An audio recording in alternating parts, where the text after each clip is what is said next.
하나님을 향한 아름다운 고백, 시편 필사를 통한 기도 배우는 시간, 시편 76편. 오늘은 승리를 주신 하나님을 향한 찬양의 기도입니다. 이 승리를 주신 하나님을 향한 찬양의 기도는 역시 제목부터 찬양시가 되겠고요. 이 76편은 아까 75편, 우리 전에 보셨던 75편과 비슷하게 히스기야 왕 시대의 아수르의 산헤립이 침입한 사건을 배경으로 두고 있는데 76편은 좀 다릅니다. 그 이후에 크게 아수르의 군대가 패배를 하게 된 배경으로 작시된 것으로 추측하고 있습니다. 시편 75편을 열왕기하 18장을 배경으로 두었다면 76편은 열왕기하 19장 14절부터 37절을 배경으로 보시고 같이 보시면 더 좋으실 것 같습니다. 아삽의 시라고 표제가 되어 있지만 이 당시에는 아삽이 없었고 아삽의 후손들이 있었기 때문에 아삽의 후손들이 작시했다라고 추측하고 있습니다. 내용 구성을 보시면 하나님의 임재까지가 3절이고요. 판결 선언하시는 하나님의 위엄이 9절까지고요. 그리고 임재와 위엄을 하시는 하나님을 경배하는 부분이 마지막 절 3절이 되겠습니다. 그러면 시편 76편 승리를 주신 하나님을 향한 찬양의 기도 시작하시겠습니다. 하나님은 유다에 알려지셨으며 그의 이름이 이스라엘에 알려지셨도다. 히브리시의 대표적인 운율이죠. 3+3. 하나님은 유다에 알려주셨고 그의 이름이 이스라엘에 알려주셨도다. 노래죠.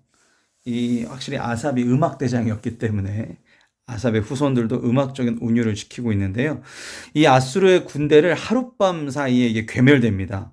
그걸 이제 하나님이 하셨다라고 보는데 아수르의 군대를 하나님이 하룻밤에 사라지게 하신, 정말 완전히 괴멸하게 하신, 멸망시키신 그 하나님의 이름이 유다와 이스라엘에 완전히 알려졌겠죠. 그러면 이제 이 1절이 주제입니다.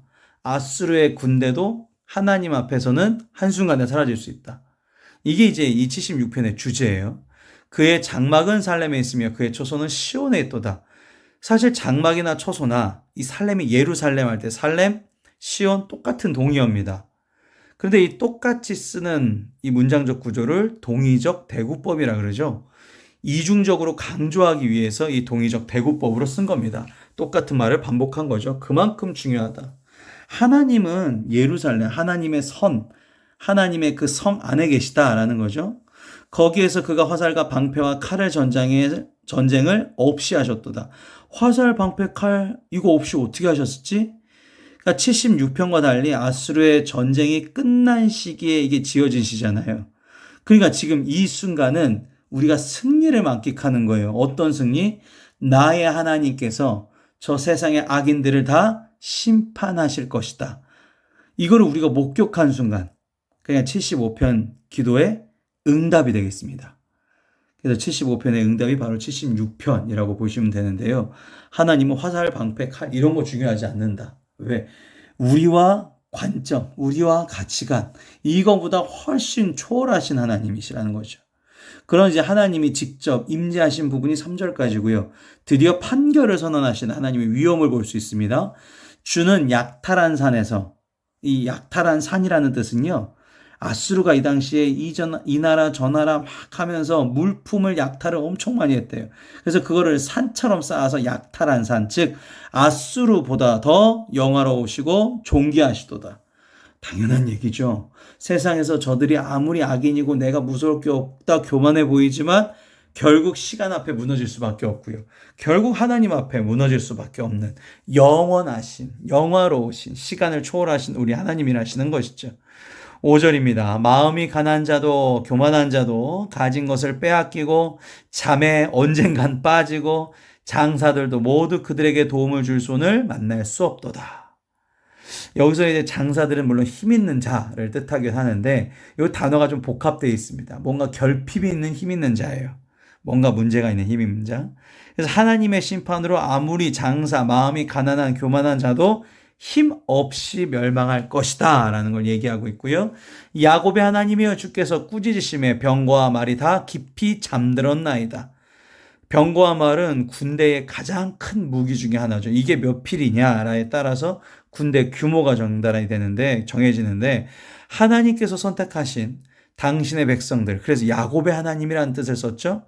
하나님께서 선택하신 당신의 백성들을 하나님께서는 어떻게든지 지켜주실 것이다 라는 것이죠. 주께서는 경외받으리시니 주께서 한번 노하실 때에 누가 주의 목전에 서리이까?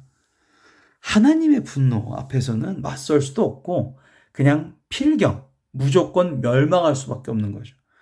하나님의 분노를 누가 이기겠습니까? 이겨낼 수가 없죠. 한번 노하실 때 주의 목전에 어떻게 서리이까? 하나님의 관계성이 더 중요한 것이죠. 주께서 하늘에서 판결을 선포하시며 땅이 두려워 잠잠하였나니.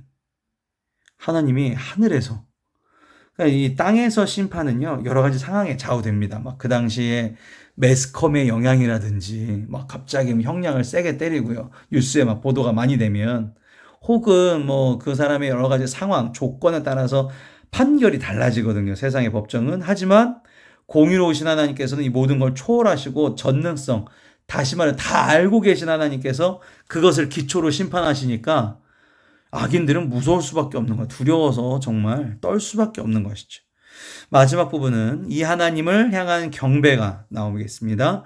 곧 하나님의 땅의 모든 온유한 자를 구원하시려고 심판하러 일어나실 때로다. 하나님이 일어나신 이유는 온유한 자를 구원하기 위해서. 그러니까 심판은 악인에게나 두렵고 피하고 싶은 사건이지만 우리 온유한 자들, 의인에게는 구원과 회복의 시간이 될 줄 믿으시기 바랍니다. 두려울 게 없어요. 내 행동이 나의 유언이 되는 겁니다. 진실로 사람의 노여움은 주를 찬송하게 될 것이요 그 남은 노여움은 주께서 금하시리이다. 그러니까 악인의 회개를 기다려 주신 거예요. 사람의 노여움이 막 일어나도 그래 너도 돌아올 줄 믿는다 기다려 주셨는데, 도리어 이 악인들이 의인에게 계속적으로 피해를 입히고 의인을 무너뜨리네.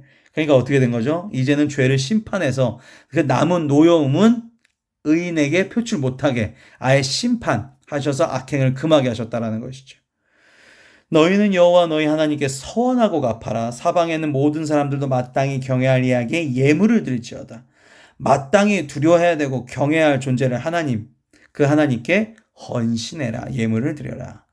그러면 마지막 절, 그가 고관들의 길을 꺾으시니 그는 세상의 왕들에게 두려움. 세상의 왕들은 사실 걱정이 없죠. 내가 왕인데 이 나라. 근데 두려운 존재라는 것입니다. 오늘도 그 심판자이신 전능하신 이 초월하신 하나님과 대화하시는 마지막 시간 갖겠습니다. 기도하겠습니다. 전능하신 하나님 아버지 감사합니다. 오늘도 주님의 은혜 가운데서 살아갈 수 있음에 감사드립니다. 항상 주님의 말씀에 따라서 주님의 길에서 벗어나지 않고 승리의 확신 가운데 살아갈 수 있습니다. 저와 동행하심을 믿습니다. 승리할 줄 믿습니다. 저를 사용하심을 믿습니다. 힘겨운 영적 전쟁 속에 살아가고 있지만 주님께서 날 포기하지 않으신다는, 쓰신다는 언약을 신뢰하며 기도합니다. 이 굳건한 믿음으로 저를 구원하여 주시옵소서. 매일 주님을 만나기를 사모하오며 사랑과 은혜가 풍성하신 주 예수 그리스도의 이름으로 기도를 쌓옵나이다.